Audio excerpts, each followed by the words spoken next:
Today we're going to go through an election prediction between Alexandria Ocasio-Cortez, who ousted Representative Joe Crowley from the Democratic primary in the New York 14th District, which was a huge upset and huge win for progressives across the country. She's pretty much a known figure as of now. I mean, she got famous overnight. And, of course, we have the incumbent president on the Republican side. So Ocasio-Cortez is no Bernie Sanders by many means. She's a self-described democratic socialist, which may hurt her in some other states and may help her in some other ones. And also her stances are extremely progressive and, free healthcare type, single payer, focusing on free college tuition, abolishment of ICE, supporting the impeachment of the president. Going through a number of these issues, she's very progressive and left-wing on a number of them. So that's probably going to harm her, considering how left she is. She is someone who is definitely an inspiring candidate. I mean, coming out and winning in a primary that nobody expected to ever become competitive, and then becoming overnight one of the faces of the progressive part of the Democratic Party, that's something to note. So in a number of these states, she's going to do pretty well. You can't expect her to underperform what Hillary Clinton got, but you're also not going to expect her to win by margins that Obama had or Bernie Sanders would win by, because Bernie Sanders has the people behind him. She doesn't at this time. I mean, she comes from New York. She's, that leftist type Democrat. She's not a stereotypical one, but she also comes from a state like New York. Bernie Sanders comes from Vermont. Not as many people there, not as many focuses on politicians. I mean, keep in mind, Bernie Sanders wasn't really known until after the 2016 election. She wasn't known until this primary, but she also comes from a state where Hillary Clinton came from, Donald Trump came from, and, she's probably not going to do the best at appealing to a number of these voters. Voters down in the South, voters across the Sun Belt, but she'll probably do pretty well. She also has a better Hispanic appeal than Hillary Clinton did, but she's also not going to do as well with African Americans, and she's probably not going to get them out to vote more than Hillary Clinton was able to. So, as usual, we actually are going to go through the poll closing format. So, a number of these states are always going to stay safe. Indiana, Kentucky, South Carolina, going to Donald Trump.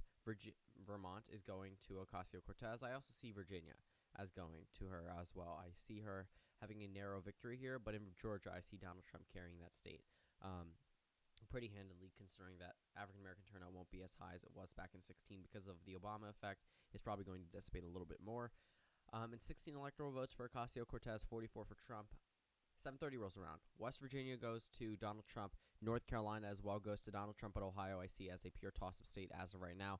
We're going to go through the margins a little bit later. I'm going to adjust this, but we're just going to fill in the map as of now. So then we go through 8 p.m., typical states going to the Republicans and Democrats alike. This map's probably not going to be any different than what we normally see. Again, another toss-up state, and another toss-up state, except for that first district. And actually that second district, so pretty much Maine at large. Illinois, Florida, toss-up. And then we move into 8:30, 9 o'clock. Actually, I don't know why I made Texas a toss-up over Nebraska. That's second district, toss-up for now. But, the rest of the area, New Mexico would be blue. Colorado would probably, I would leave them as a toss-up, but it's probably going blue. Pretty much up across the Midwest and the Rust Belt toss-up area. So right now, 123 electoral votes for Alexandria Ocasio-Cortez and 179 for the President of the United States. Now we're going to go through the rest of them. So I do believe Donald Trump will narrowly carry Iowa. I do not see her being able to win in Iowa. She, again, is no Bernie Sanders. He is a much stronger candidate than most of the Democrats, actually almost all of them. And, again, she's not going to do as good as he was able to, or he would be able to. So right now we're looking at the map, and we still have to fill in a couple other states. So Montana goes to Donald Trump. Nevada goes to the toss-up column for now. Actually, you know what? I see that one going to Ocasio-Cortez. I think with extended Latino turnout, I also see Colorado going into her column. But that right now is pushing a little bit with starting to talk into swing states. So we could roll into 11 p.m. Boom, she shoots ahead, puts her at 216, Donald Trump at 198, and then 201 for the president with Alaska coming in. So typical swing states are still too close, but we're going to go through the states we already called, and we're going to assign them a rating. So Texas I still see as likely for the Democrats, but I think that her stance on the abolishment of ICE is not going to help her in a couple of these states. In North Carolina, I see this one as leaning for the GOP. Iowa I see as likely as usual. Georgia I see as likely, just again with not as much African-American turnout. over in Maine second. I see that one is likely. The first district will also probably be likely. Virginia, Nevada, Colorado, New Mexico. Nevada probably a little bit leaning for Ocasio-Cortez, but right now we have 216 electoral votes in her column, 201 for the president. Ohio, I also see narrowly going into his column. I do see a possibility of him doing pretty well in those states. But when we're looking at this map, we have to look at a number of these states. So New Hampshire, I narrowly see going into her column, just very narrowly, just based off her better appeal to northeastern voters and just getting out the vote in a number of Democratic progressive states that Bernie Sanders did overwhelming wins in the Democratic primaries back in 2016.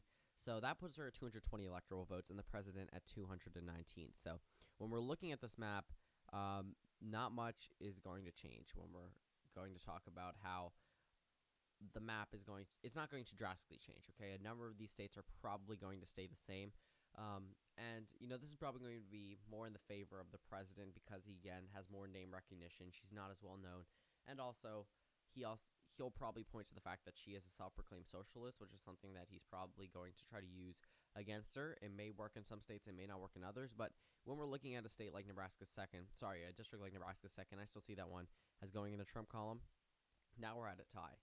So pretty much a number of these things are going to alter the way that this election turns out. So looking at the map, a number of things can change. So when we're looking at Maine at large, I still see Maine at large narrowly landing in the Democratic column, and that doesn't put the Democrats ahead by much. The rest of these states are absolute pure toss-ups, including Arizona, which has shown a little bit more of a Democratic tendency, especially in this midterm election year. So 222 to 220. I still see Donald Trump very narrowly carrying Arizona, a lower margin than in 2016 because of her better appeal to Hispanic voters, and again, holding on to a little bit more of the Bernie side, and she would probably just hold on to the Clinton side because, again, I feel like they wouldn't go to another third-party candidate because they have no other options, and that puts the president at 231 to 222. So when we're looking at this map, Michigan, I could see narrowly going to Ocasio-Cortez, very narrowly, because of the fact that it is a state that has been swinging back and forth between both political parties. But again, Donald Trump did the worst in this state. His approval rating is the worst in this state, and I see it narrowly going into her column. And if Michigan's going, Minnesota is probably going as well. So this puts her at 248 electoral votes, Donald Trump at 231. To be honest, he'll probably narrowly carry Florida. When we're looking at this electoral map, he's probably going to narrowly carry the state of Florida, only because of the fact that when we're looking at it, Florida right now is a bellwether state. We're looking at it and we're talking about what the best type of Democrats to win these states. Again, Bernie Sanders is probably one of the few progressives who could win here, and I don't think Alexandria Ocasio-Cortez is that type of progressive candidate. She did exceptional in that New York primary. She's probably the face of the progressive party, the progressive side of the Democratic Party right now. Now that I think about it, Florida is probably going to be a little more closer. I haven't really factored in the Latino vote, but their turnout numbers are pretty similar, and Florida Latinos are a little bit more Republican than the rest of the country. But now that I think about it, there is a great possibility that she does indeed win there. But, again, there's not much information about her yet, so don't crucify me for this, these type of calls, because a number of these states are probably going to change, especially with more information. But again, keep in mind she got famous overnight. We don't know much. So right now I'm just going to keep Florida, Wisconsin, and Pennsylvania as pure toss-ups, only because I do not want to call states prematurely. I was going to finish this off with a clear winner, but now that I think about it, I can't really make an accurate indication. A lot of people were requesting for this because, again, it's in the news. It's something relevant, but not enough information. When we look through her policies, we know about 7. Okay, we know about 7 main policies that are going to be at the forefront of her campaign. Okay, we knew hundreds about Hillary Clinton. We knew hundreds about Donald Trump. We knew hundreds about other political candidates. We barely know any about her. So right now, I'm going to leave off this map. I apologize for that, but keep in mind these 3 states can go any way you want them to. So when you're looking at it, you can make an argument for either side, and right now, this is one of the few elections that I can't actually fully decide as of right now, but in the future, I definitely will go through it again.